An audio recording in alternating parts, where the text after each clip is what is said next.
Buenas tardes, bienvenidos a los que se van sumando. Ya en un momento vamos a estar comenzando, vamos a tratar de ser puntuales.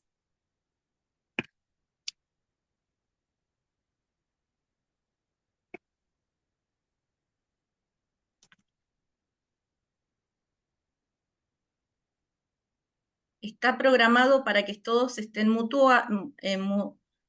mutados.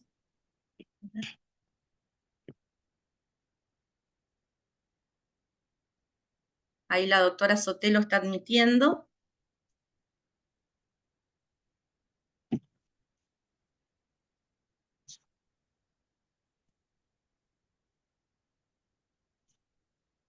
Hay un buen número de participantes, hay muchos inscriptos. Ha despertado mucho interés, así que bueno, estamos muy contentos de poder estar realizando esta actividad. Marilina, si te podés mutuar.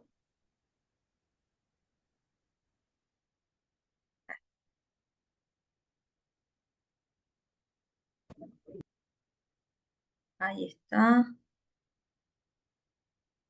Sarita, vamos a ir poniendo en silencio los que no estén en silencio, así no hay ruidos extraños.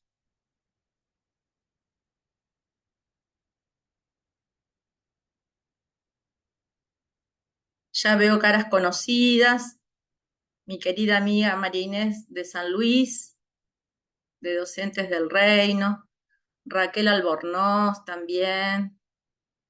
¿Qué tal, Raquel? Hola Carlota, hola a todos.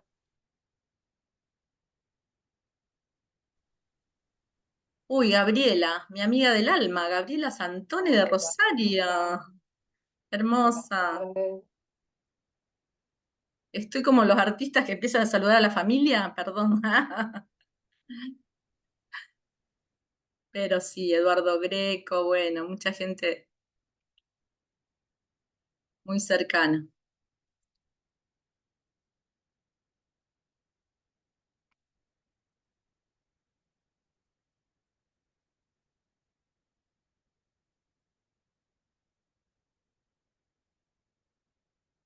Hola, hola. Hola, Eduardo.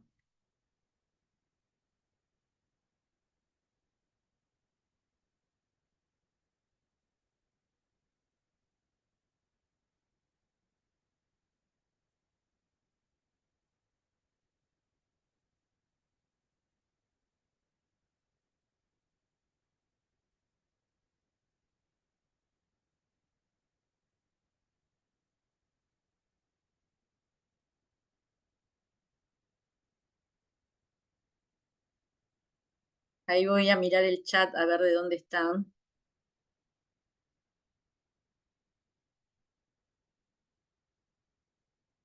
Bueno, ahí me dicen que van a apagar la cámara, nos dice Silvia, Gustavo. Pueden decir de dónde son. Ahí está, Gustavo de Mar del Plata, muy bien, hermosa ciudad.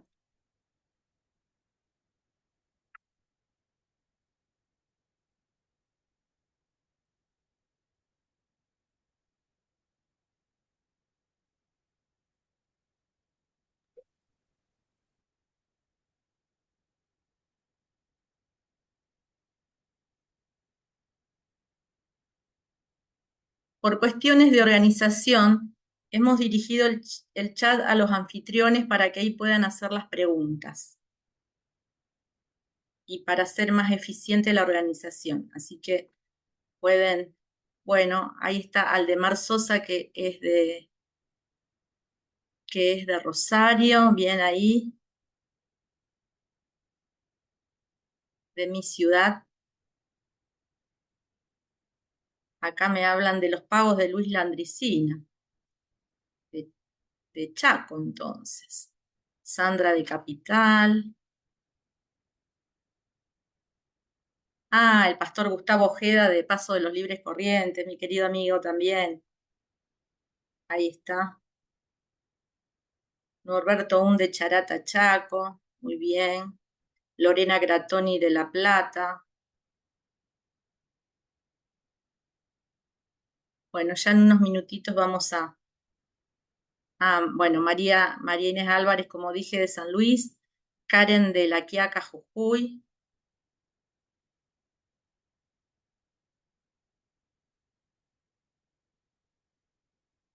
y sí, Silvia de Villa Ángelas, desde Arrecife, provincia de Buenos Aires, también está Anabela, muy bien.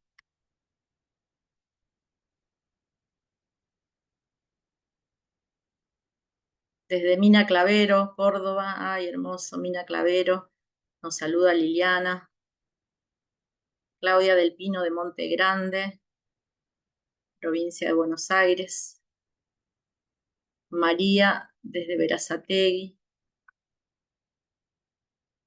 Bueno, ya vamos a ir comenzando en unos minutos, así no nos demoramos, que tenemos mucho para brindarles en este día de parte del equipo de abogados de Asiera.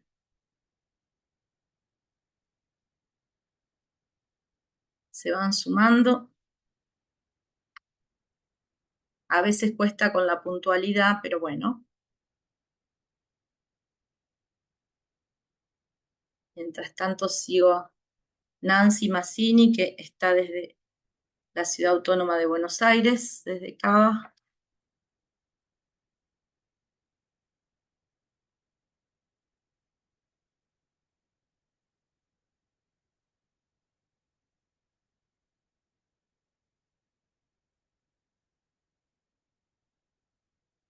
Hoy vamos a presentar la guía que ha elaborado el equipo de ideología de género de los abogados de Asiera. Es un material que está en PDF y que luego les va a llegar a ustedes por el mail con el cual se inscribieron. Así que lo van a tener como para no solo leerlos ustedes, aprovecharlos, sino también difundirlos.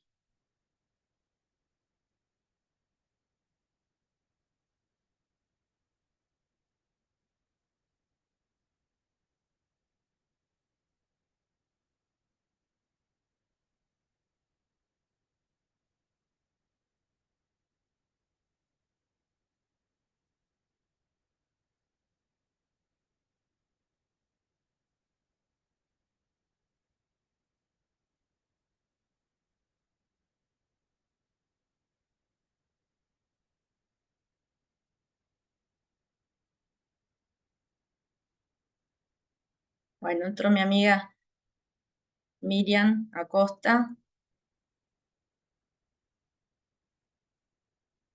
la doctora Flor Cortés del equipo de Vida, junto con la doctora Adriana Melián de Santiago del Estero, que también forma parte del equipo Vida, con el cual hemos estado dando varias capacitaciones también en este año. Bienvenida, Flor, bienvenida, Adriana. Un gusto que puedan estar hoy. Abigail Herrera, de la Coalición de Mujeres Argentinas. Bienvenida, Avi.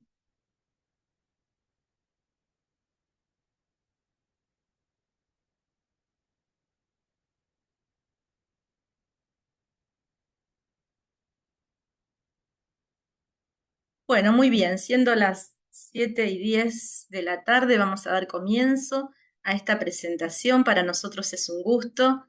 Soy la doctora Carlota López, tengo el gusto, el honor de trabajar con este equipo de los abogados de Asiera, coordinándolos, coordinando a mis colegas, compañeras, hermanas, porque en realidad el trabajo más duro lo hacen ellas en cada equipo.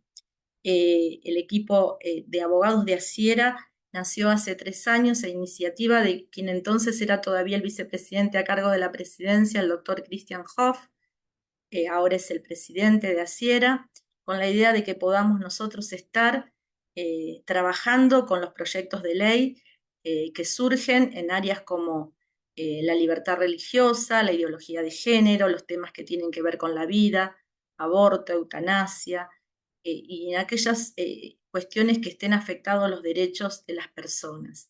No solamente para nosotros, los cristianos, los miembros de las iglesias evangélicas, sino que esto, como decimos, casi como un lema que tenemos, que es para bendecir a la nación. Que el trabajo que hagamos sea, además, no solamente de crítica, de análisis, sino también de proponer temas de proponer cuestiones, de tener iniciativas legislativas, y bueno, así estamos trabajando hace 3 años. En el año 2023 y 2024, el equipo de ideología de género estuvo trabajando intensamente en este material que ahora tenemos la oportunidad de poder brindárselos. En esta tarde-noche que para nosotros es muy especial, porque es como presentar un hijito que uno tiene en sociedad. Entonces, a veces nuestro trabajo no se ve tanto, estamos como detrás, preparamos notas, dictámenes, pero a veces no somos de los que ustedes van a ver tanto a las caras.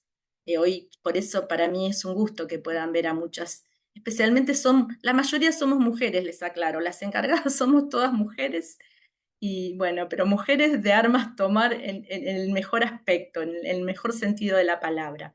En este caso, lo que vamos a hacer hoy es presentar, no es una capacitación, es una presentación en sociedad, pero hemos querido darle algunos aspectos fundamentales para que ustedes puedan utilizar este material de la mejor forma.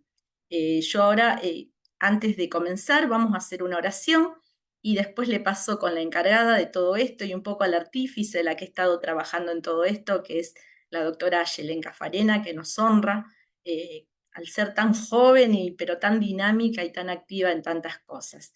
Así que vamos a entregar esta reunión a nuestro Señor y después vamos a empezar con esta presentación.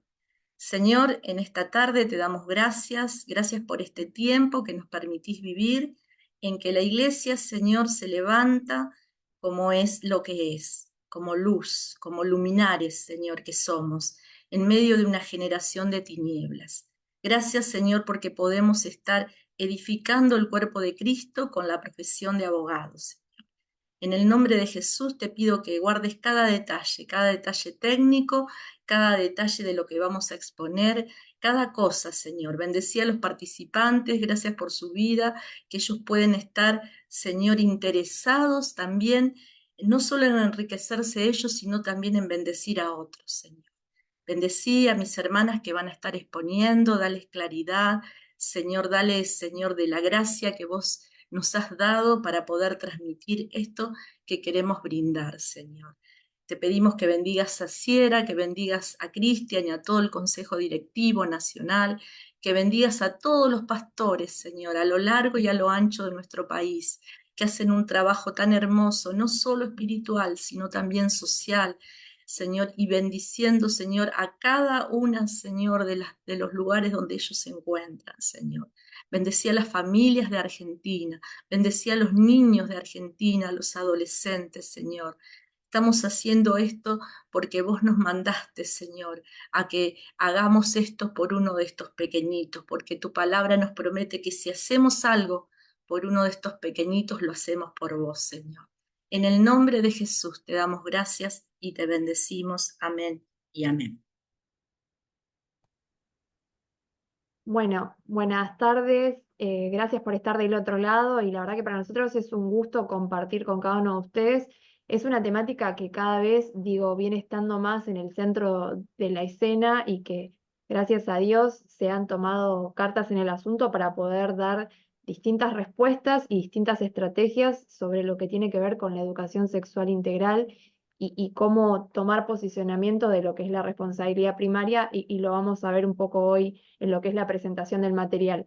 Sumado a lo que dijo la doctora Carlota, yo le quiero agradecer a todo el equipo de educación sexual integral, que la verdad que viene trabajando un montón de tiempo, hace bastantes años, 3 largos años, y que vienen investigando y aportando su granito de arena con la dimensidad que tienen las agendas de hoy, ¿no? Que cada vez hay menos tiempo, más exigencia y demás. La guía es una guía introductoria. ¿Y por qué nosotros pensamos en una guía introductoria? Bueno, pensamos en una guía introductoria porque la gente, estamos en la era de la imagen, donde lo que son las palabras se van disolviendo y lo que no se aprende rápido, entonces se descarta. Y la idea es poder generar algunos mecanismos de aprendizaje rápido que sean como los peldaños elementales para poder pararse frente a una sociedad que promueve determinados disvalores y decir, bueno, cómo reacciono, qué es lo que tengo que hacer, cuál es el contexto normativo, cuáles son los insumos que yo tengo desde distintas dimensiones, ¿no? Porque no solamente es la dimensión legal, sino que hay una dimensión sociológica, una dimensión filosófica, psicológica, también de lo que tiene que ver con la pedagogía, los derechos y deberes como padres, pero también como docentes. En ese marco les queremos contar que, como dijo la doctora Carlota, las preguntas van a ser escritas y van a llegar a los chats, así que ustedes a lo largo de la capacitación pueden estar consultando cualquier inquietud que les genere la conversación o cualquier aporte que quieran realizar. Sí, vamos a tocar algunas dimensiones en particular y yo quiero hacer primero la presentación de cada una de las expositoras y solamente luego darles el marco de la presentación para que cada una pueda hablar. Cada expositora va a tener 12 minutos para poder conversar sobre la temática asignada y al minuto 11 vamos a decir, bueno, queda un minuto para también ser respetuosos del tiempo de todos. Primero, presentar a la doctora Marilina Houghton. Ella es abogada de la Universidad de Buenos Aires, vicepresidente de CALIR, miembro de la Comisión de Libertad Religiosa de la AEL y encargada de la Comisión de Libertad Religiosa de ASIERA. Lo que nosotros estamos presentando acá es un mini CV, porque todas tienen un gran CV, pero bueno, es acá un poco a lo que hace a la cuestión del encuentro. Y nos va a estar hablando de lo que es autonomía y neutralidad. Después tenemos a la doctora Carlota López, que es abogada egresada de la Facultad de Derechos de la UNR, es coordinadora general de los equipos técnicos de abogados de ASIERA y miembro del equipo de libertad religiosa de la misma institución. Es miembro de la Comisión de Dignidad Humana, Familia y Sociedad de la EL y fundadora y codirectora general de Sembrando Valores. Y a mi tocaya, la profesora Ayelén Privitiera. Ella es profesora de letras, egresada en la Universidad Nacional de Rosario, especialista en políticas socioeducativas, diplomada en liderazgo de la transformación social y también tiene un diplomado en educación, orientación en prácticas docentes, organizaciones y contextos. Y por último, quien les habla, la doctora Ayelén Cafarena. Yo soy abogada en la UBA, magíster en gobierno, en UBA Sociales.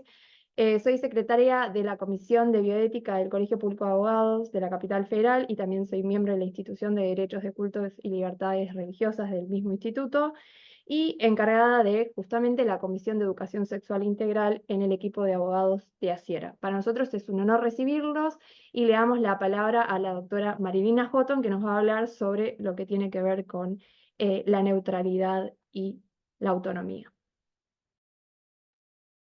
Bueno, buenas tardes a todos. Celebro este, este día, esta charla, este Zoom. Primero felicitar al grupo eh, que está trabajando todo el tema de la ESI y hacer esta presentación me parece que es fundamental. Y tenemos que tener el conocimiento necesario para poder ejercer nuestras defensas. Y este es el primer tema que vamos a dar, es poder poner un marco normativo a las defensas que nosotros tenemos que hacer ante los ataques de las distintas ideologías, y en este caso creo que más bien es la ideología de género y la perspectiva de género.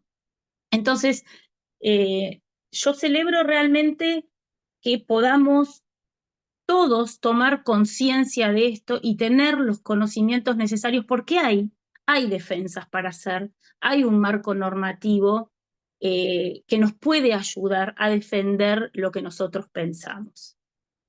El derecho a la libertad religiosa, por supuesto que está debidamente legislado.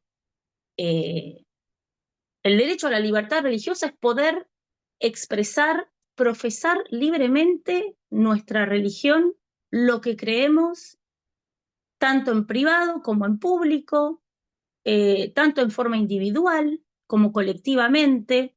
Esto es algo que está plasmado en los tratados internacionales y además los tratados internacionales pertenecen a nuestra legislación, porque así la Constitución lo manifiesta en un artículo que es el 75, inciso 22, que dice que, bueno, los tratados internacionales que están firmados por los miembros del Congreso son ley para nosotros. Es decir, el derecho a la libertad religiosa está debidamente legislado y tenemos que ejercer este derecho y hacerlo valer. Los artículos más importantes, y creo que todos debemos conocerlos, de la Declaración Universal de los Derechos Humanos, la Declaración de la ONU, el artículo 18 dice que toda persona, como les dije antes, tiene derecho a la libertad de pensamiento, de conciencia, religión. Este derecho incluye la libertad de cambiar de religión o de creencia, así como la libertad de manifestar su religión o su creencia en forma individual y colectivamente, tanto en público como en privado, por la enseñanza, la práctica, el culto y la observancia.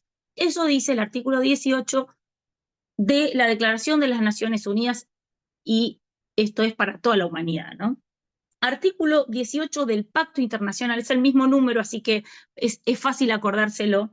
El Pacto Internacional, el pacto es que los estados firman, o sea, están firmando un pacto que van a hacer valer estos derechos, que son los que están en la declaración, ¿no?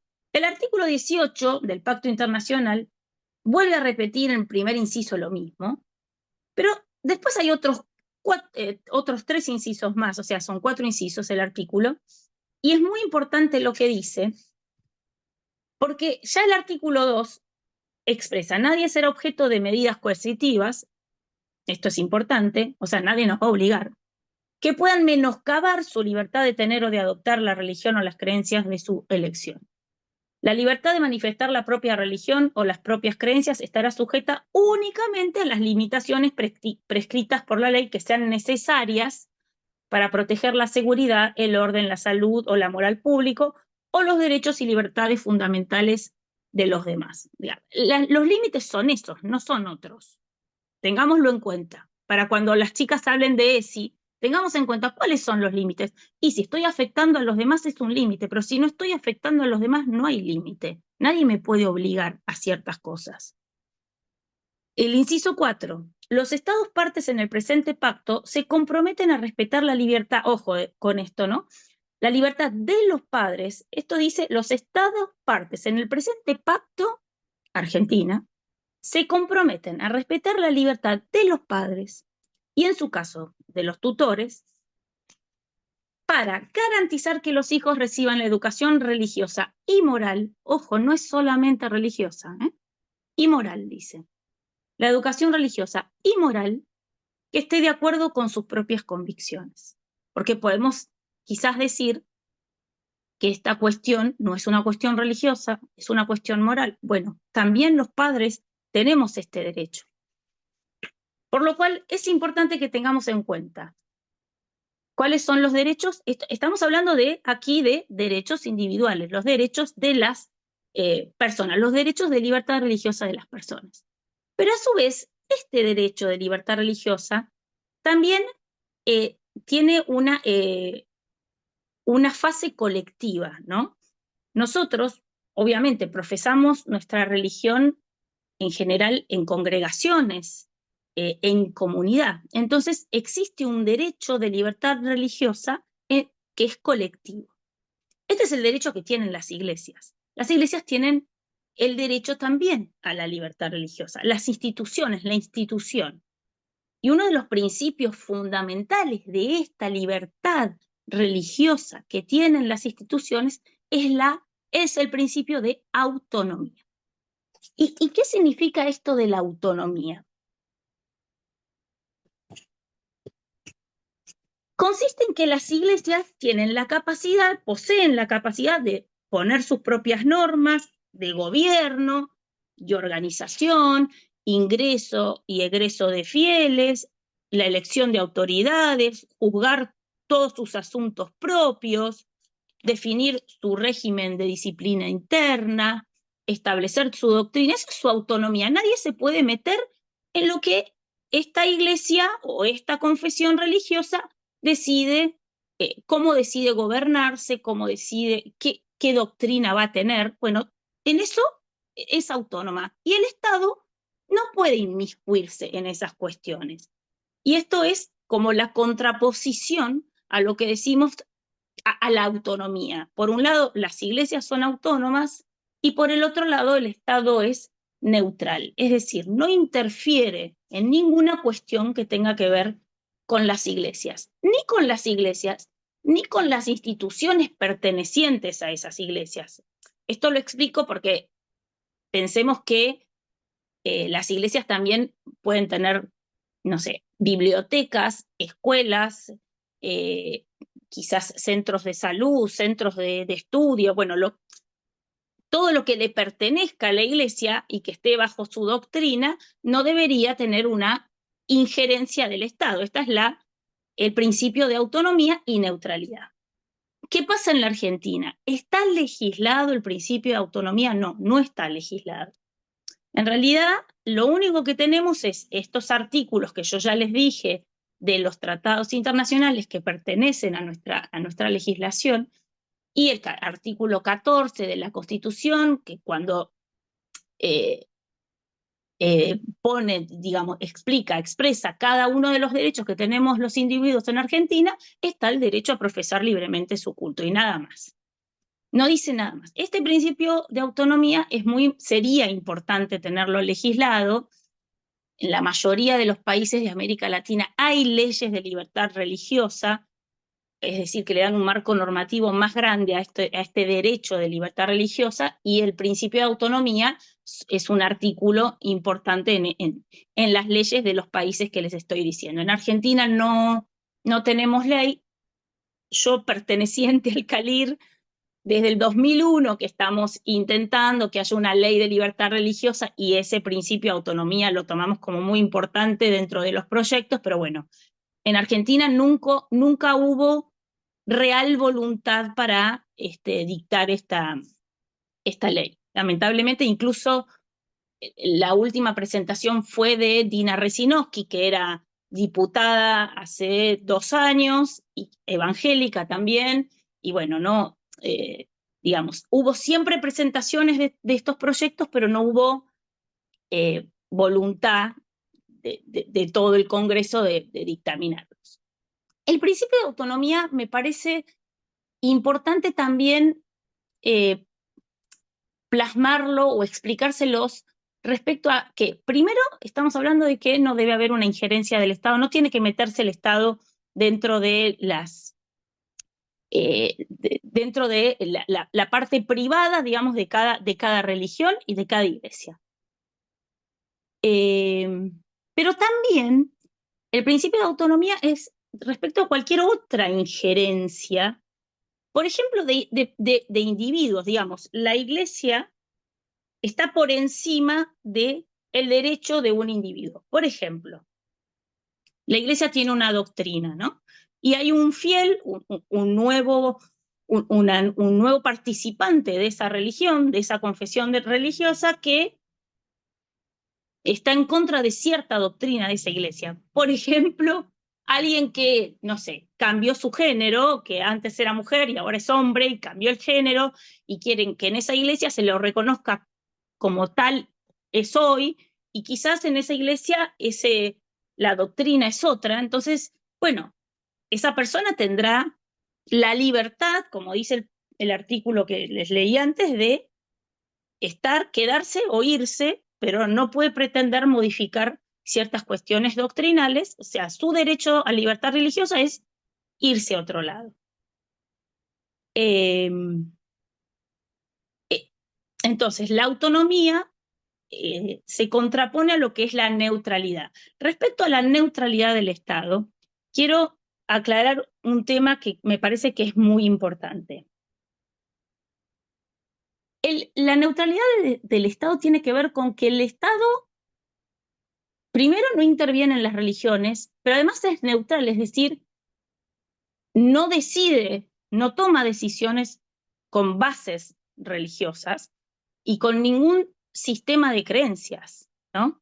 Entonces, si hablamos de la ideología de género, es una ideología. La ideología de género es un sistema de creencias también. Entonces, tanto las religiones como las ideologías son sistemas de creencias.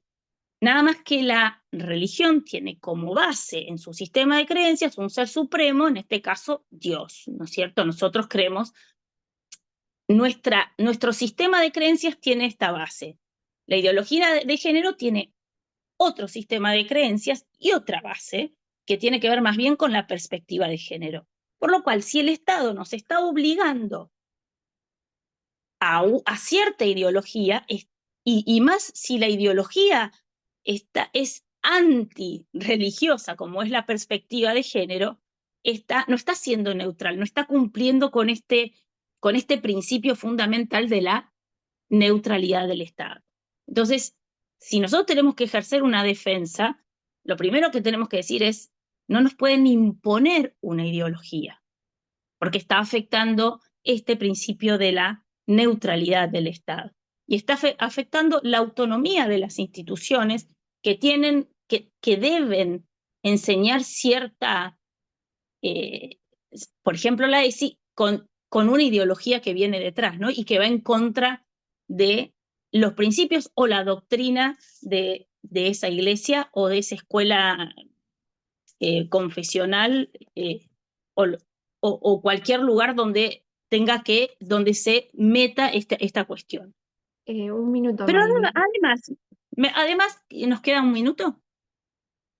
Sí, Bueno, solamente quiero decirles que dentro del marco normativo, respecto a la defensa que deben tener los padres y las instituciones en cuanto a la cuestión de las enseñanzas sexuales y a los derechos de los niños, porque no solo los adultos tenemos derecho a libertad religiosa, los niños también tienen el derecho a la libertad religiosa y pareciera que, bueno, uno no lo piensa así, pero la Convención de los Derechos del Niño lo tiene muy bien especificado y me parece importante que también lo sepamos, que ellos también están siendo afectados en su derecho a la libertad, no solo el de los padres a educar, sino al de ellos.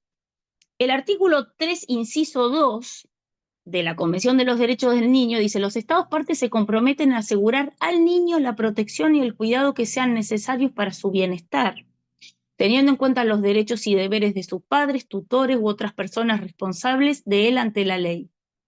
Y con ese fin tomarán todas las medidas legislativas y administrativas adecuadas. Después el artículo 5 del mismo dice: los Estados partes respetarán las responsabilidades, los derechos y los deberes de los padres, respetarán, o en su caso los miembros de la familia ampliada, según establezca la costumbre local de los tutores u otras personas encargadas del niño e impartirle en consonancia con la evolución de sus facultades, eso hay que pensarlo con este tema que vamos a hablar después, dirección y orientación apropiadas para que el niño ejerza los derechos reconocidos en la presente convención. El artículo 14, yo se los leo porque me parece que el pueblo no puede perecer por falta de conocimiento, lo dice la palabra. Así que sepamos todo lo que necesitamos para poder ejercer nuestros derechos. Dice: los Estados partes respetarán el derecho del niño a la libertad de pensamiento, de conciencia y de religión. Ojo, es un derecho de los niños también, el derecho a la libertad religiosa. Los Estados respetarán los derechos y deberes de los padres y, en su caso, de los representantes legales, de guiar al niño en el ejercicio de su derecho de modo conforme a la evolución de sus facultades. Otra vez habla de la evolución de sus facultades. La libertad de profesar la propia religión o las propias creencias estará sujeta únicamente a las limitaciones prescritas por la ley que sean necesarias para proteger la seguridad, el orden, la moral o la salud. Bueno, eso siempre es lo mismo. Y el artículo 17, finalmente, dice: los Estados partes reconocen la importante función que desempeñan los medios de comunicación y velarán porque el niño tenga acceso a información y material procedentes de diversas fuentes nacionales e internacionales, en especial la información y el material que tengan por finalidad promover su bienestar social, espiritual y moral y su salud física y mental. Es decir, hay mucho mucha normativa con la cual uno puede defenderse. Y como dije antes, hay que tener el conocimiento para poder ejercerlo. ¿Y en qué cuestiones el Estado se puede meter? ¿En qué cuestiones el Estado no puede meterse? ¿En qué cuestiones el Estado debe respetar a los padres? Debe respetar incluso a los niños en sus derechos. Y lo último, no sé si tengo un minuto o no. Dale, dale, sí, sí. Bueno, ¿cuáles son las acciones que tenemos que tener para defendernos, ¿no? En casos en que estamos afectados en la libertad religiosa. Punto 1, conocer nuestros derechos, que es lo que les estaba diciendo, para hacerlos valer. Todos tenemos que conocer, todos los creyentes, los pastores, los líderes, los maestros, tenemos que conocer estos derechos. Primer punto. Segundo punto, denunciar o hablar con funcionarios gobernantes, pero esta defensa tiene que estar bien documentada. O sea, tenemos que saber defendernos, tenemos que tener el articulado que mencioné antes, tenemos que decir cuál es el hecho discriminatorio, cuál es el hecho violatorio, qué es lo que pasó. Tenemos que hacer valer nuestros derechos religiosos. Ese segundo punto. Entonces, primero, conocer. Segundo, denunciar. Tercero, argumentar de manera clara, para que sea comprendido porque nosotros sabemos cuáles son, o estamos aprendiendo cuáles son los derechos de libertad religiosa, pero el que está del otro lado, que por ahí no le importa la religión, ni le importan nuestras creencias, no los conoce. Entonces, argumentemos de manera clara y expliquémosle que hay algo que está mal, que hay un límite que están infringiendo. 4, denunciar con sabiduría. Denunciar con gracia, con empatía, o sea, llegar y explicar qué es lo que está pasando. Otro punto interesante es unirse en diálogo interreligioso para obtener mayor fuerza. Por ejemplo, nosotros en el Calir, aunque no tengamos todos la misma doctrina, está la iglesia mormona, la iglesia evangélica, la iglesia católica, los templos judíos, bueno, son muchas las confesiones que están dentro del Calir, del Consejo Argentino para la Libertad Religiosa, pero nos unimos en defensa de ciertos valores que compartimos y bueno, me parece que es inteligente hacer esto, ¿no? Unirse con los demás para tener mayor fuerza. El sexto punto, tener cada vez más funcionarios, legisladores y jueces que defiendan nuestros valores. Es decir, promovamos la inserción en todos estos lugares del cristiano, ¿no? Para que podamos difundirlo. Y finalmente, acudir a la justicia. Antes estaba el INADI por temas de discriminación, por ejemplo, bueno, ahora no está, pero el Ministerio de Justicia tiene un departamento específico sobre discriminación y sobre estas cuestiones que a los cuales nosotros podríamos acudir. Así que bueno, termino para no alargarlo demasiado, pero me parece importante. Felicito de vuelta esta iniciativa. Sepamos cuáles son nuestros derechos, sepamos que los derechos están y que están siendo afectados y que tenemos defensa y que debemos ejercerla. Así que bueno, les mando un saludo a todos, les agradezco por esta oportunidad. Lo paso. Gracias, gracias Marilina. Antes que empieces, Ayelén, quiero saludar que justamente hablando del Consejo Argentino de Libertad Religiosa, ahí lo tengo conectado al doctor David Froll, que es el presidente del Consejo Argentino de Libertad Religiosa. Es para nosotros, del que también formo parte, es para nosotros un honor contar con él, con su presencia en este Zoom. Muchas gracias, David. Bueno, ahora sí, adelante, Ayelén, con tu exposición.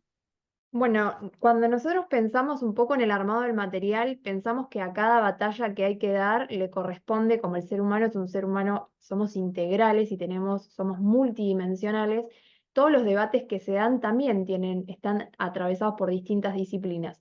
Y cuando empezamos a estudiar e investigar y a decir, bueno, ¿de dónde viene, no? Esto que nosotros llamamos ideología, ¿por qué le llamamos ideología?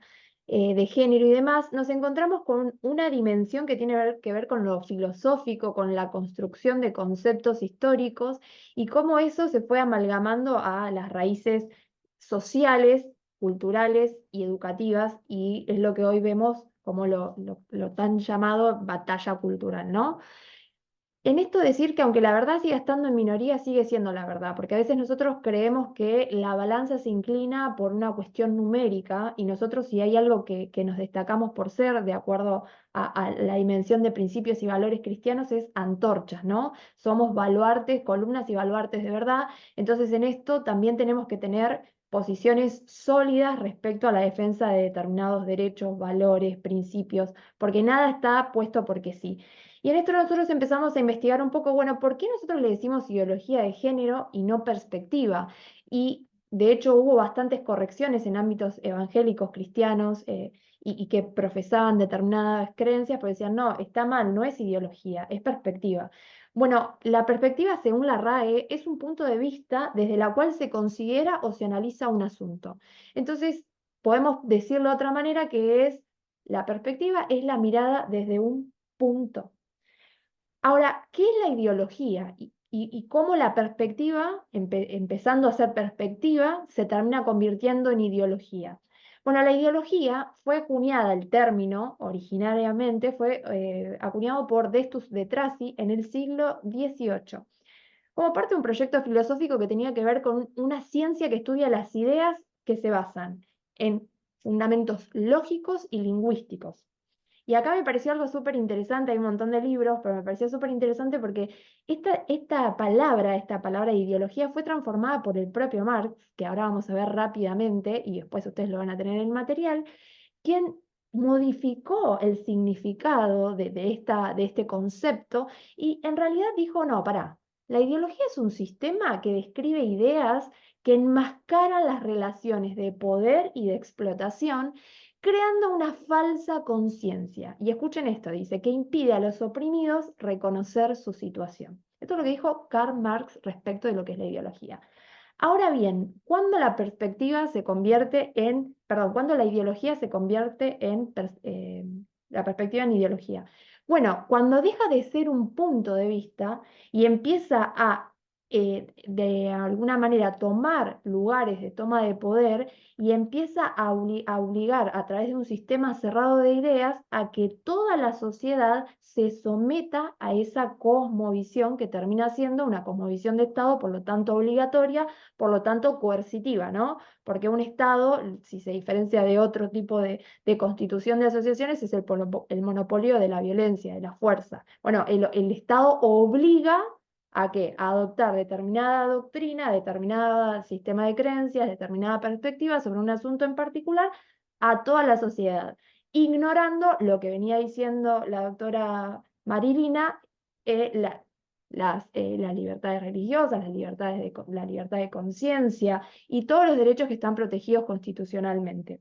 Y además que son intuito personae, o sea, son principios que están adheridos al ser humano por el solo hecho de ser humano. Entonces, cuando a veces nos han cuestionado, no, está mal como ustedes están llevando esto adelante, porque esto es una perspectiva, no es una ideología. Sí, es una ideología, porque es un conjunto cerrado de ideas que a través de tomar posición en los lugares de poder, coerciona a la totalidad de la sociedad o intenta hacerlo a someterse a determinado tipo de doctrina, pensamiento, principio y demás. Y coopta las voluntades. ¿Cómo las coopta, no? Porque uno dice, bueno, pero esto tiene todo un entramado. Y esto se lo voy a hacer súper sencillo y corto, pero a mí me pareció muy interesante lo que plantea Marx en lo que es la tesis, la antítesis y la síntesis, ¿no? Él dice, bueno, hay una lucha acá. La lucha, ¿cuál es la situación? La foto actual es la tesis, ¿no? Y él dice, lo que es la lucha de clases, él plantea, es lo que sería el capitalismo que oprime a los obreros y se adueña de los medios de producción. ¿Qué es lo que dice el feminismo de la tercera ola, que viene arrastrando junto con todos los movimientos LGTBI y demás, todo lo que es la ideología de género? Bueno, lo que dice es, acá también tenemos una tesis, ojo, acá es la opresión de las mujeres y de la niñez enraizada en el patriarcado. Entonces, esa es la foto de la actualidad. Por un lado, Marx dice, el proletariado está oprimido, el feminismo de la tercera ola dice, las mujeres y las infancias, como lo denominan ahora, está oprimido por el patriarcado. Buenísimo. ¿Cuál es la antítesis? Se plantea una lucha. ¿Qué tendría que hacer en el caso del proletariado? Bueno, el proletariado tiene que tomar por la violencia los medios de producción y terminar con ese capitalismo puro y duro. ¿Qué dice el feminismo de la tercera ola? Para nosotros tenemos una situación parecida, pero en un escenario distinto. Entonces, ¿nosotros qué tendríamos que hacer? Tenemos que tomar los medios de reproducción. Y acá yo quiero hacer un paréntesis muy pequeño. La reproducción no es solo reproducción en términos reproducción humana, sino también es en reproducción de contenidos culturales y educativos. Porque hay un libro que seguramente habrán leído, que es el libro de la Nueva Izquierda, por lo menos la parte que escribe Agustín Laje, es la que a mí más me ha nutrido, tiene que ver con esto de que como no se pudo concretar la batalla contra el capitalismo puro y duro, fueron por los medios de reproducción cultural, social, educativa. ¿Por qué? Porque si uno toca lo que tiene que ver con las bases del conocimiento, con la base de la creación de la identidad, con la base de lo que tiene que ver con las culturas, costumbres y prácticas, desde la niñez, entonces transforma en los paradigmas sociales de forma permanente. Y entonces, ¿cuál es la síntesis que propone, ¿no? Marx y el feminismo radical que es de la tercera ola? Bueno, Marx dice, la síntesis es una sociedad sin clases, donde todos sean iguales y iguales después vemos en qué sentido, pero donde no haya diferencias de ningún tipo. ¿Qué es lo que dice el feminismo radical? Nuestra revolución es parecida porque nosotros vamos a tomar por la violencia los medios de reproducción humano, pero también cultural y educativo, y vamos a lograr una sociedad sin sexo. Sexo es la categoría biológica, género es la categoría social. Vamos a lograr una sociedad unisex, donde las diferencias no solo no sean evidentes, sino que se vayan diluyendo. Y en esta práctica empiezan a boicotear lo que tiene que ver con el rol de la familia y de quién depende o no la educación primaria. Entonces, una de las cosas que nosotros pusimos en esta guía es, bueno, ¿de quién es la responsabilidad de educar? Porque en definitiva, el Estado, de alguna manera, se mete a través del Poder Ejecutivo en sus distintas tres dimensiones, nacional, provincial y municipal, y empieza a controlar y empieza a ingerir en el modo de concebir la vida que tienen los menores de edad, que tienen una protección especial además. Bueno, hay algunas citas que están muy buenas. Hidalgo y Carrasco hablan de que la familia es la unidad y organización social primaria, ¿no? Y hablan que tienen un rol para la reproducción de las próximas generaciones, la sociabilización de la base de los niños y la transmisión de valores, ideales, pensamientos y conceptos de la sociedad a la que pertenece. Y en esto empieza a generarse una lucha por ver de quién son los hijos, ¿no?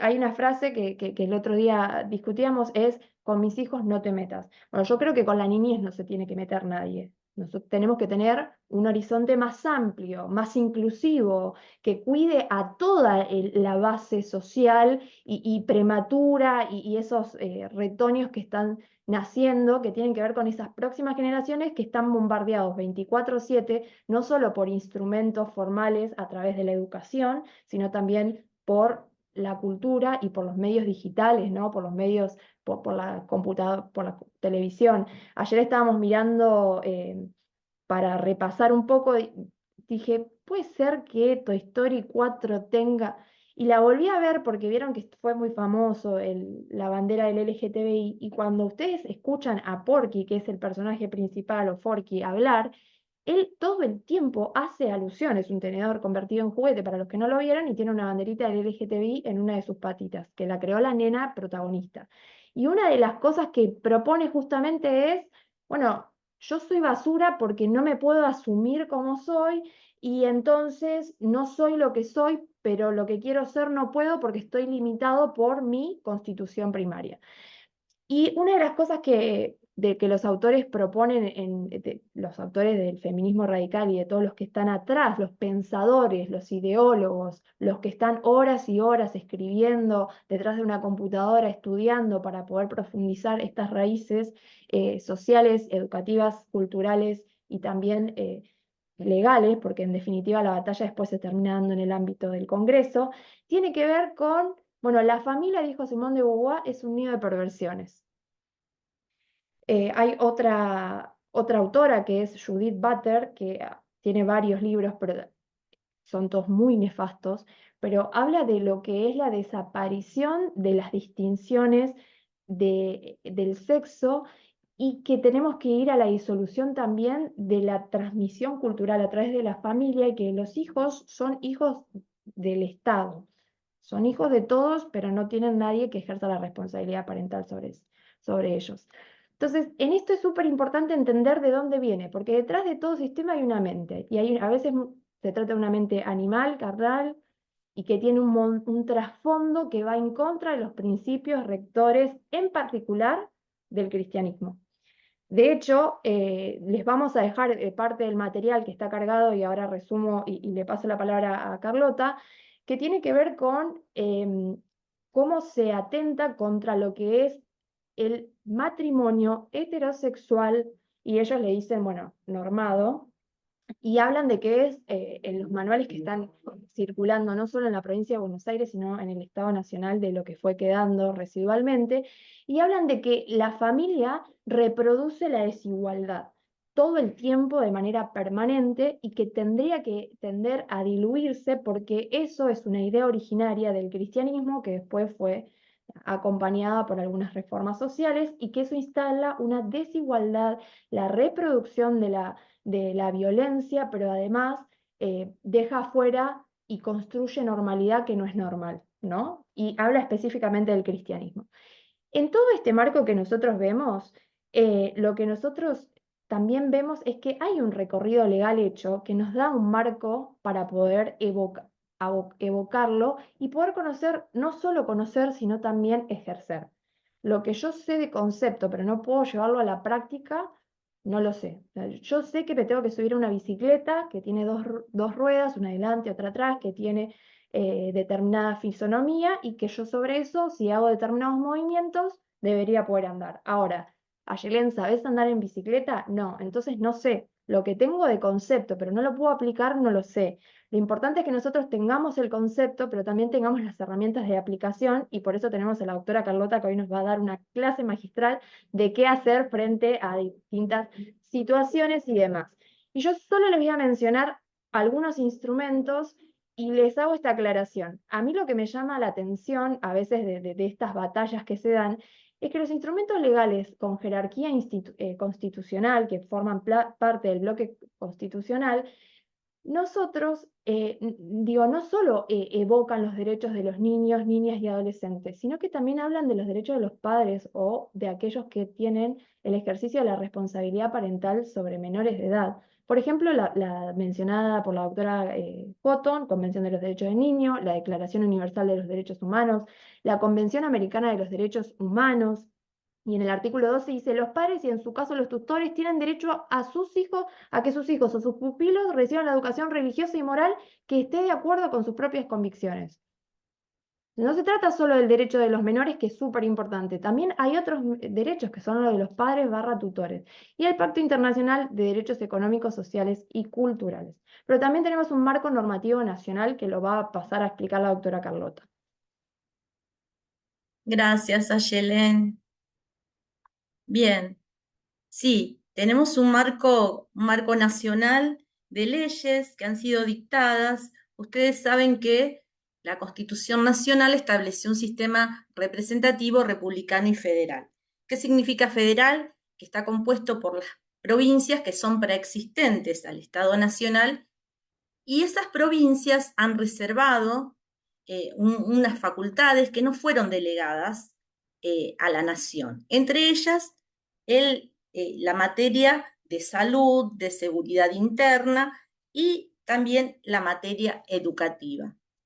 En ese marco se han dictado normas nacionales que sirven como el encuadre, pero las normas específicas de educación y de educación sexual integral deben ser dictadas por las provincias. Sin embargo, tenemos el artículo 75 de la Constitución Nacional que menciona las atribuciones del Congreso de la Nación. En su inciso 19, lo voy a leer, dice que tiene atribución de sancionar leyes de organización y de base de la educación que consoliden la unidad nacional respetando las particularidades provinciales y locales, que aseguren la responsabilidad, como dijeron mis colegas que me precedieron, la responsabilidad indelegable del Estado, la participación de la familia y la sociedad. Y después, bueno, habla el tema de promoción de valores democráticos. Es decir, que las leyes nacionales de educación sirven como base a lo que van a ser las leyes provinciales. Tenemos como dos leyes fundamentales que se dictaron ambas en el mismo año y que si uno escucha por ahí que se hacen comentarios, dice se tiene que respetar la ley de educación sexual integral, se tiene que respetar, bueno, sepan los que lo dicen y los que escuchan que esa ley de educación sexual integral nada tiene que ver con lo que nos quieren decir en el discurso que dicen esas leyes. Por eso es importante, y de esto se trata esta guía, que nosotros sepamos, conozcamos cuáles son los derechos y no lo que nos dicen que dicen las leyes, sino que no hace falta ser abogado para entender, porque son leyes que están redactadas de una forma muy simple para que todos puedan entenderlas. Entonces tenemos la ley 26.150 que crea el programa de educación sexual integral. Y tenemos, en el 2006 se sancionó esta ley y la que le sigue, que tiene unos números más nada más, que es la 26.206, que es de educación, que llamamos de educación general. ¿Qué dicen estas leyes? Como dije, la 26.150 crea el programa de educación sexual integral, pero para nada de lo que nos dicen crea ni introduce la perspectiva ni la ideología de género, sino que es una ley que crea este programa, pero que da fundamentos y que da la participación protagónica a la familia, familia, pero también cuando habla de educación sexual integral, habla de un combo que incluye los aspectos físicos, obviamente cuando uno va a enseñar educación sexual, pero también emocionales, psicológicos. Habla de todo lo que, como la Convención Internacional de los Derechos del Niño, habla de ese niño como ese ser que no se lo puede ver de un solo punto de vista, no como físico o sexual o como quieren sexualizarlo, que es un niño que solamente percibe el placer y todo lo demás. Habla de aspectos religiosos, habla de aspectos de conciencia, habla de aspectos éticos, la ley 26.150. Cuando vamos a la ley de educación general, la ley 26.206, tiene el artículo 6 que es fundamental, porque dice que el Estado garantiza el ejercicio del derecho constitucional de enseñar y de aprender. Es un derecho de los niños y de todo ciudadano tener esa posibilidad no solo de aprender, sino de enseñar. Después la profesora Yelén Privitera nos va a hablar del tema de los docentes. Dice, son responsables de las acciones educativas, escuchen, el Estado Nacional, las provincias, la Ciudad Autónoma de Buenos Aires, los municipios, las confesiones religiosas reconocidas oficialmente, las organizaciones de la sociedad y la familia como agente natural y primario. Es decir, que estas leyes con las cuales a veces se llenan la boca de hablar y nosotros nos creemos porque desconocemos que existe lo que dice la norma. Entonces, aquí vamos a ir sacando velos, como digo yo siempre. Esta ley 26.206 habla de derechos y deberes que tienen los padres. Los enumera, también habla de los derechos y deberes que tienen los docentes en otra parte. Ahora vamos a enfocarnos específicamente en los padres.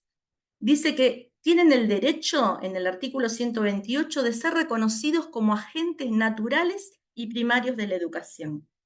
tienen derecho de participar en las actividades de los establecimientos educativos en forma individual o a través de cooperadoras y en los órganos colegiados representativos. Elegir para sus hijos representantes o a sus hijos o representantes legales la institución educativa cuyo ideario responda a lo que son sus propias creencias. Dice, ser informados periódicamente acerca de la evolución, ese derecho de comunicación del que después también voy a hablar cuando hable del aspecto práctico.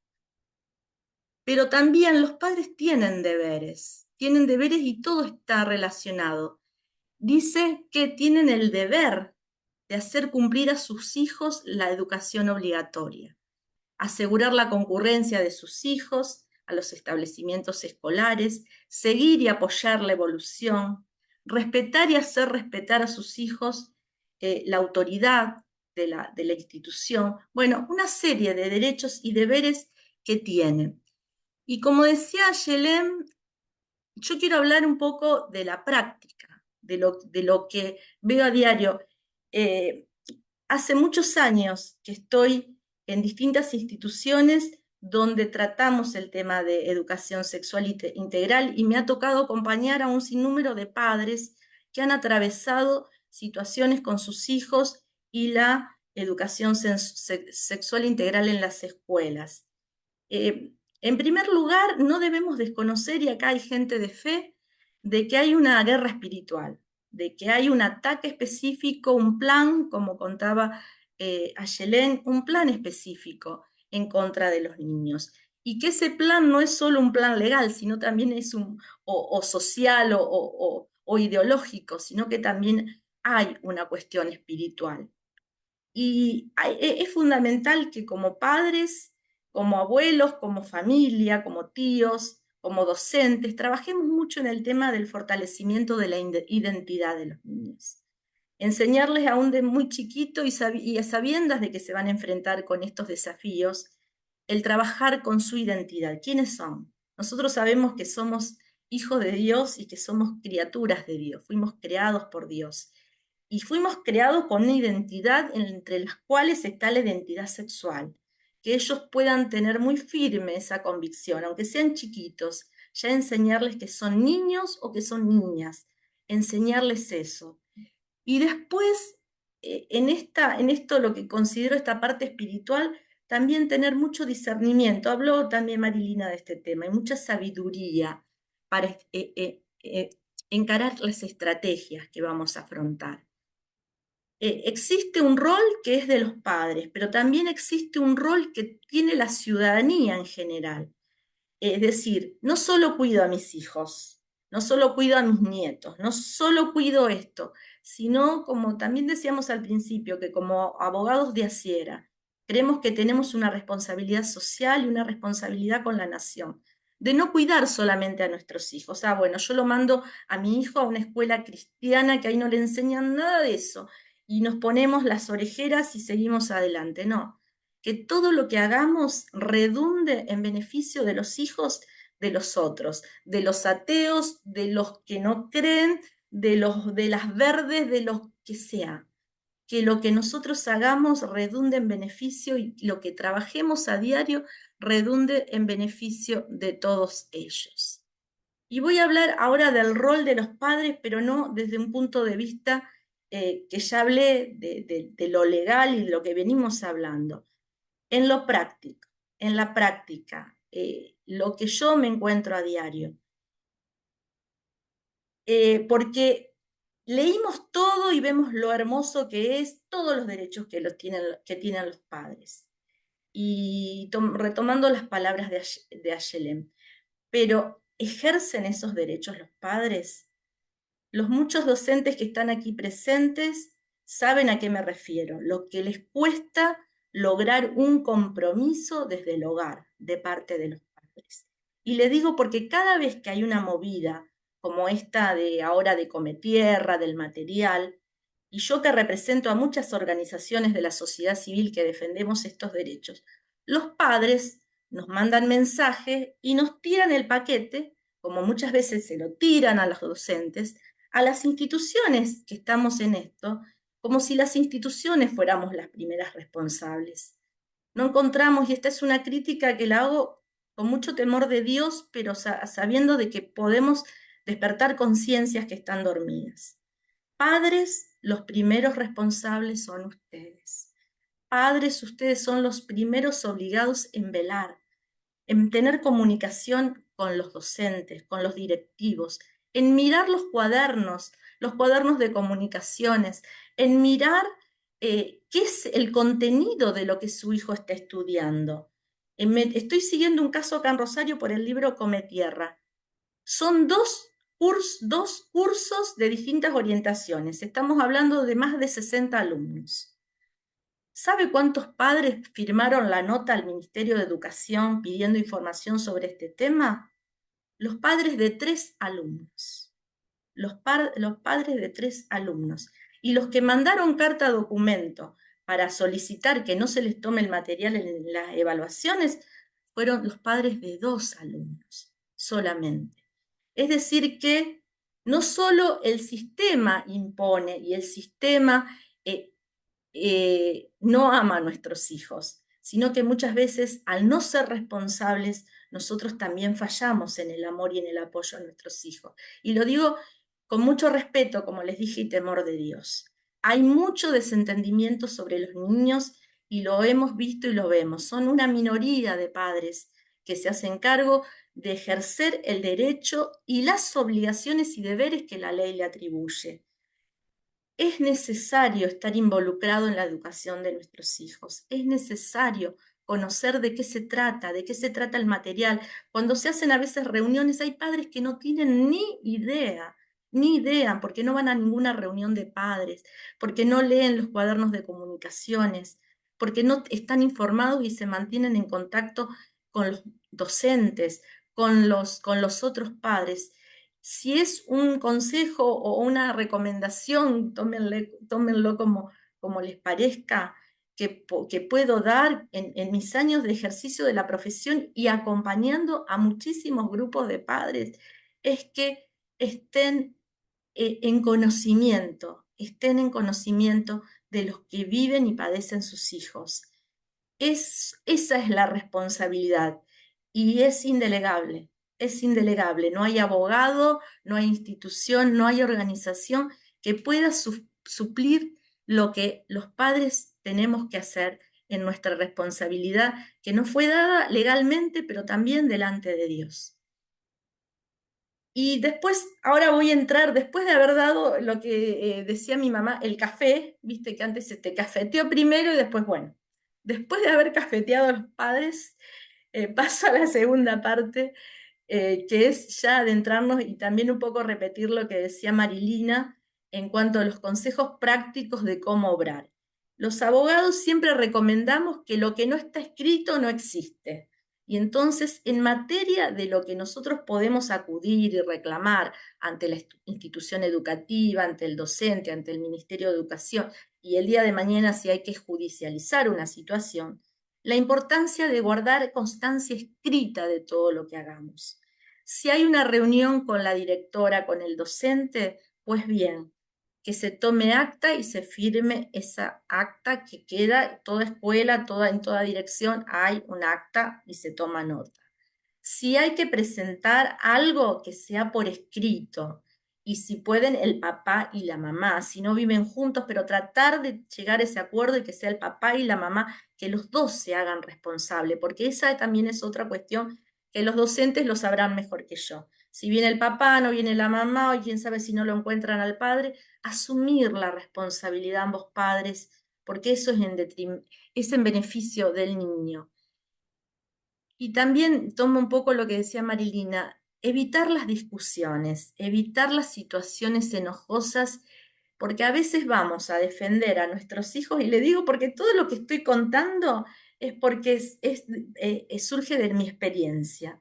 Vamos a defender a nuestros hijos de que no le enseñen cosas que no son apropiadas y terminamos insultando a la docente, al directivo, y delante de nuestros hijos es peor, como dicen, el remedio que la enfermedad.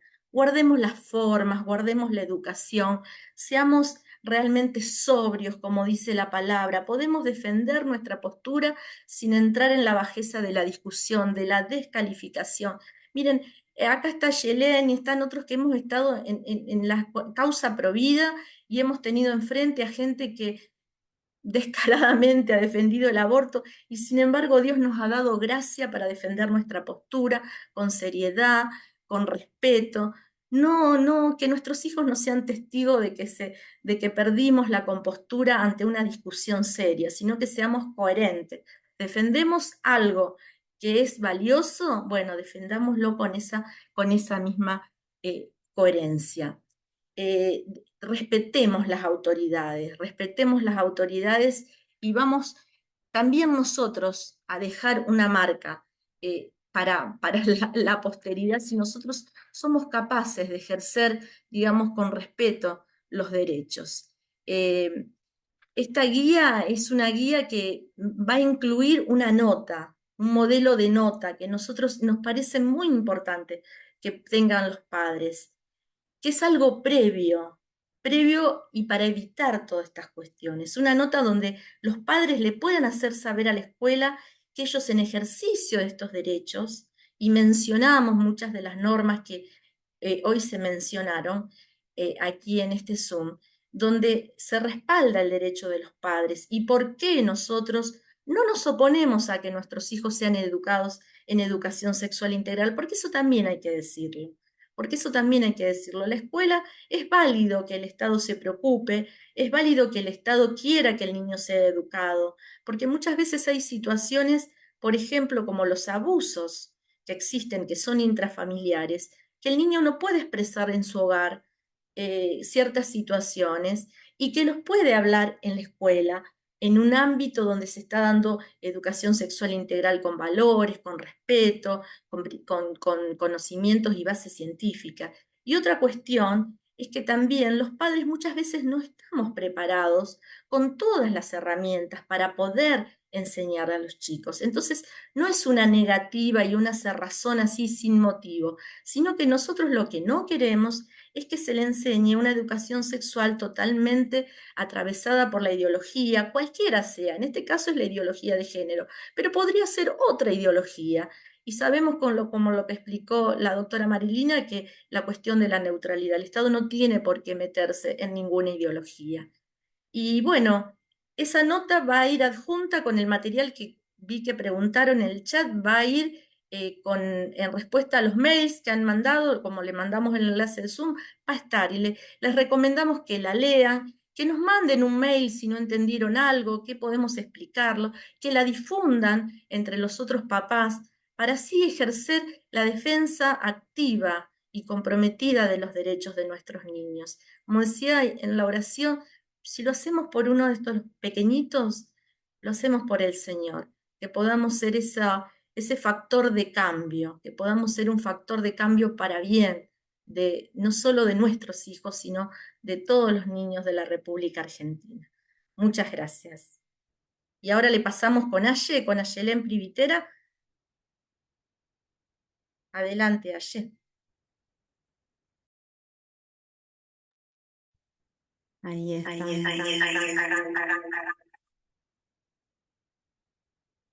Bueno, muchísimas gracias por este tiempo que estamos compartiendo. Realmente es un privilegio poder estar aquí. Yo voy a hablar acerca del rol del docente en la educación sexual integral.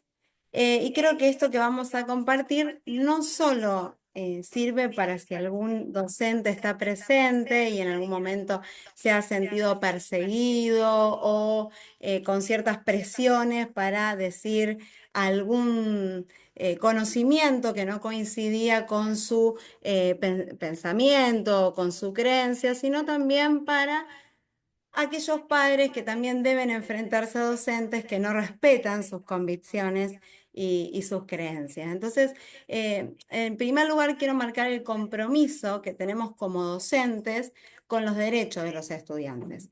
Como docentes tenemos el deber de resguardar el derecho de integridad y también de dignidad de nuestros estudiantes, y esto está, como lo mencionaban mis compañeras que son doctoras, en el artículo 9, por si alguno está tomando nota de todos los artículos y de todas las leyes, de la ley 26.061, que es la Ley de Protección Integral de los Derechos de Niñas, Niños y Adolescentes.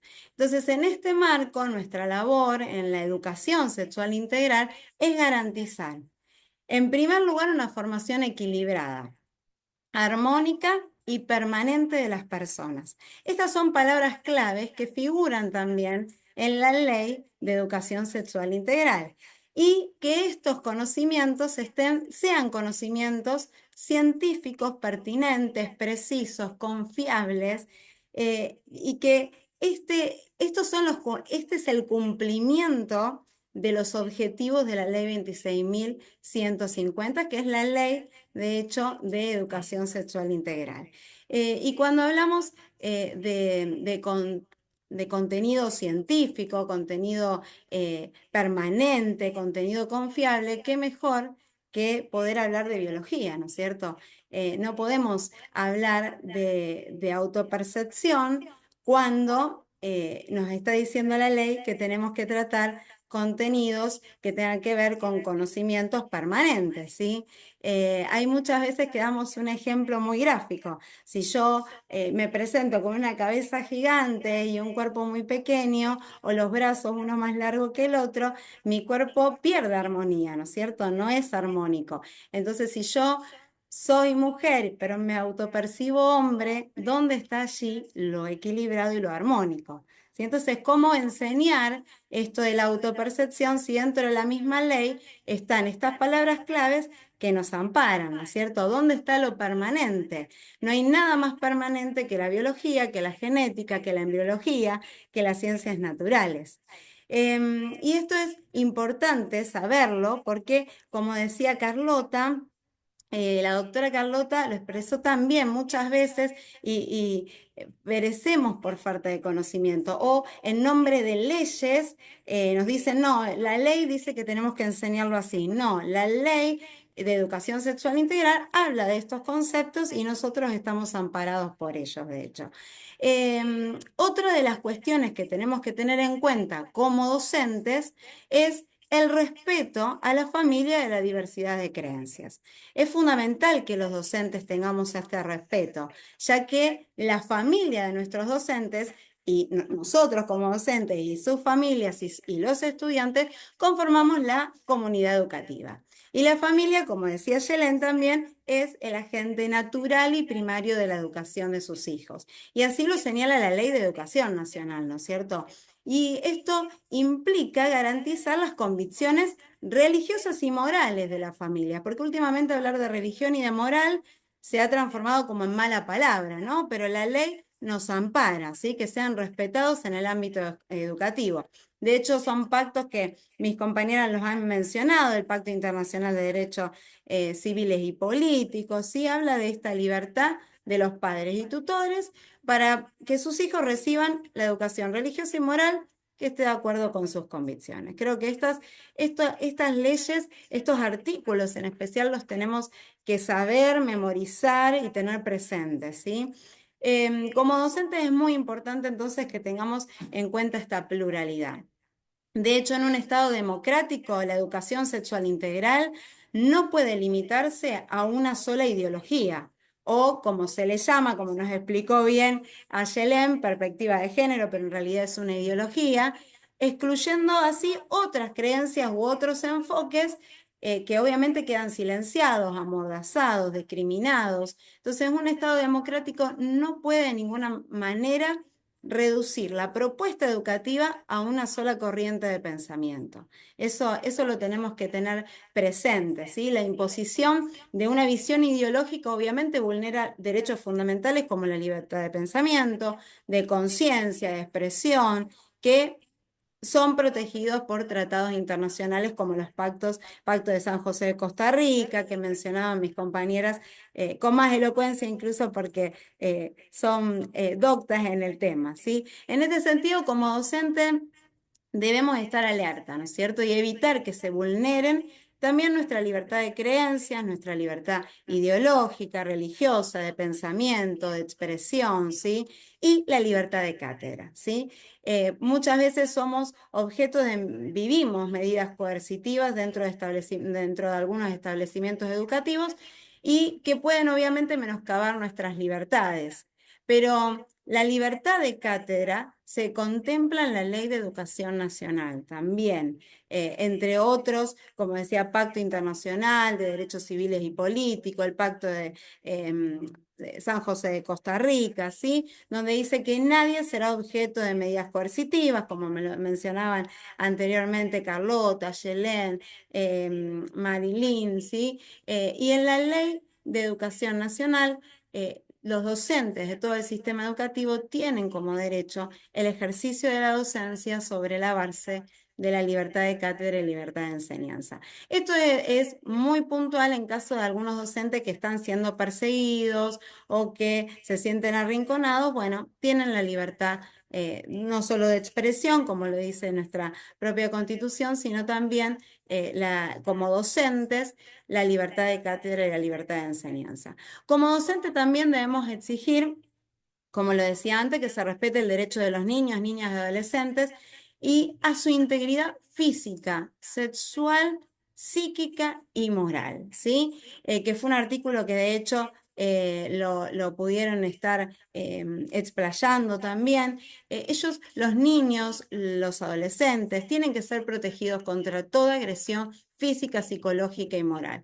Y muchas veces hemos leído, hemos visto información que llega a las escuelas que son transmitidas en el aula, que obviamente atentan completamente contra este derecho, ¿no es cierto? Entonces, el Estado, en un Estado democrático, obviamente, nuestros estudiantes son objeto de derechos, no de tutela estatal. Es decir, que el Estado democrático cumple obviamente la función de administrar los bienes de un territorio, pero asegurándose de qué forma administrarlo, asegurándose de que todos tengan acceso a la educación, pero esto no le otorga de ninguna manera el privilegio ni la designación de elegir cómo educar a los niños o adolescentes. El Estado es garante de la educación, pero no es tutor.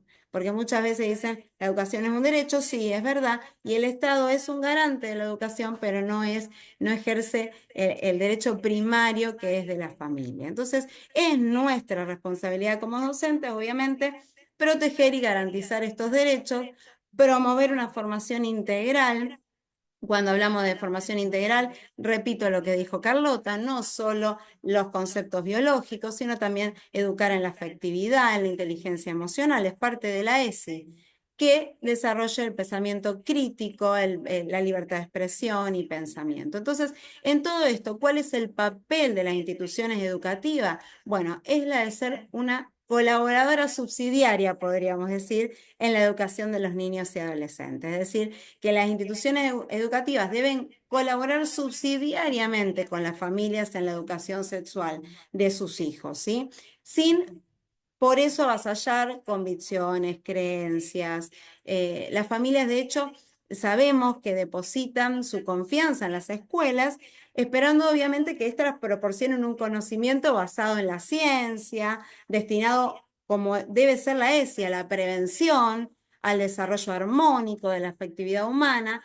Sin embargo, muchas veces cuando el conocimiento científico lo vemos tergiversado por las ideologías, se fractura esta relación de confianza entre familia y escuela y así se desvirtúa la función de una institución educativa como un espacio de aprendizaje. Esto es importantísimo tenerlo en cuenta. Nuestro compromiso como docente, hay un compromiso con la educación sexual integral. Como decía la doctora Carlota, es fundamental ser astutos, ser inteligentes, ¿no es cierto? Creo que como docentes y también como familias no debemos oponernos por oponernos. Es decir, debemos dejar en claro que estamos absolutamente de acuerdo con la educación sexual integral, pero basada en saberes científicos y respetando nuestras convicciones, respetando nuestros principios, nuestros valores, respetando también muchas veces que lo vemos que no se respeta, las etapas evolutivas de cada uno de los estudiantes, ¿sí? El compromiso con este marco vincular entre familia y escuela, y poder respetar así las convicciones de la familia. Es decir, en conclusión, para ir terminando y no ser tan extensa, defendemos, creo que todos los que estamos acá, porque estar a las 8:30 de la noche en la presentación de una guía que es tan hermosa, que tuve el placer de poder verla, leerla, compartirla, entiendo que es porque todos estamos defendiendo una educación sexual integral desde la afectividad, basada en principios, basada en valores, y cuya aplicación para nosotros es fundamental que contribuya al pensamiento crítico, al desarrollo equilibrado del cuerpo, del alma y el espíritu, porque muchas veces también la parte espiritual se deja de lado y como personas íntegras que somos, hay una parte espiritual que hay que volver a darle valor. Y también que fomente la libertad, por supuesto, de pensamiento, de convicciones, de expresiones. Y todo esto, obviamente, que es uno de nuestras banderas, ¿no es cierto? Poder conformar una sociedad obviamente más justa, obviamente hablando en clave de derecho y resguardando la dignidad y protegiendo, ¿no es cierto?, la integridad de nuestros niños y de nuestros adolescentes. Gracias. Muchas gracias, Ayelen. Qué lindo escucharte. La verdad es muy lindo y aparte qué importante es el aporte profesional de una mirada tan acabada y tan vasta sobre el rol del docente. Está buenísimo. Ahí, Carlota, no sé si vos... Excelente. Quería destacar que no está presente hoy, pero que es un firme colaborador, el profesor Andrés Martínez, autor de varios libros sobre el tema de ideología de género y de educación sexual integral, forma parte de Docentes del Reino, del cual también forma parte de la comisión directiva. La profesora es una de las fundadoras de Docentes del Reino, la profesora Privitera. Ayelen, un poco se nos está terminando el tiempo, sé que hay preguntas, hay opiniones. Hoy es la presentación de esta guía, quisimos hacerla pública, felicitar nuevamente al equipo de ideología de género, al todo ese equipo interdisciplinario, porque sepan que no solo son abogados, sino que también hay, como vimos, docentes, hay psicólogos, hay socióloga, creo, no sé que si estaba Nina aquí, bueno, realmente un equipo muy, muy completo y a cada uno de los equipos de abogados de Asiera, que ya finalizando el año realmente podemos decir que hasta acá nos ayudó el Señor y que ha sido un año muy fructífero de trabajo. Les Yo agradecemos a todos. quiero ¿Sí? sumar un agradecimiento, Carlota, a Fernanda Bumeli, que hoy no pudo Ah, estar por bien, cuestiones sí, perdón. familiares, pero es realmente no solo que viene trabajando mucho en el material, sino que ha hecho gran parte de la elaboración de todo lo que es el desarrollo normativo y demás. Así que nada, también Ay, hacerla perdón, presente perdón, la por había medio de este omitido acto. Fernanda, la había omitido, sí, un gusto. La verdad que les agradecemos mucho, ya terminando la jornada, sabemos que ya el año también termina y estamos cansados y tenemos nuestras actividades. Hubo mucho interés, mucha inscripción, siempre mucha concurrencia. Si alguna de las chicas nos vamos, el que pueda, prender la cámara, así sacamos un par de fotitos, un par de capturas de pantallas, así les vemos la carita. Nos sentimos muy honrados y muy agradecidos que estén con nosotros. La verdad que es hermoso el interés que han mostrado y sabemos que ustedes son los que van a multiplicar este conocimiento, son agentes multiplicadores y difusores, no solo del conocimiento teórico, sino del espíritu que lleva esta guía, de proteger a los niños como esos sujetos de derechos especiales que tenemos. Los niños son eso especial para Dios, pero también son protegidos por lo que se llama el interés superior del niño, o deberían ser protegidos por ese techo, por ese marco que los cubre. Así que bueno, a ver, nos peinamos un poquito, sacamos la mejor sonrisa, a ver si Aye, no sé quién va a hacer la captura de pantalla. A ver si yo puedo también. Gracias, gracias a todos los que estuvieron presentes.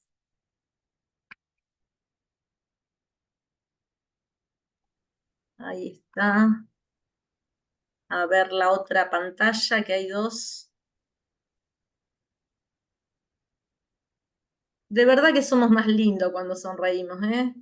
Algunos Dios nos ha dado menos de belleza que otros, pero igual cuando sonreímos la mejoramos a la situación. Se hace notar, se hace notar cuando sonreímos que tan fuleros no somos, ¿no es cierto? Bueno, muchas gracias, gracias, gracias a las expositoras, brillantes como siempre, Marilina, las dos Aye, hermosas, Eh, todo lo que han expuesto. Gracias a todos los que puedo, estuvieron presentes. A ver, puedo, doña puedo Miriam, agradecer porque esto era una necesidad muy grande. Si bien Asiera nos dio un protocolo de cómo trabajar con el abuso sexual infantil y la violencia de las mujeres, esto también es una herramienta muy importante, ya que nos hemos sentido avasallados como padres, como docentes, cómo enfrentar y afrontar esta situación de la ideología de género que tan fuerte se vino a las aulas y que tanto está afectando. Como hijos de Dios podemos zafar, ¿no? Pero vemos que no todo el mundo tiene esta postura y hemos visto cómo en la provincia de Buenos Aires ha sido muy fuerte y la reacción, ¿no es cierto? Así que muy agradecida a Ciera por esta herramienta que nos está brindando. Muchas gracias. gracias. Ahí nos entran mensajes de agradecimiento, gracias, gracias. Seguimos en contacto, ya le va a llegar el mail. Esta reunión ha sido grabada, así que bueno, cuando los chicos de multimedia ellos puedan subir a YouTube, también vamos a compartir por mail el enlace. No sé si Marilina, querés agregar algo, a Yelén, y si no, ya siendo 20:32 vamos cerrando, así cada uno va a sus, a su- a sus quehaceres diarios. Muchas gracias a todos, que Dios los bendiga.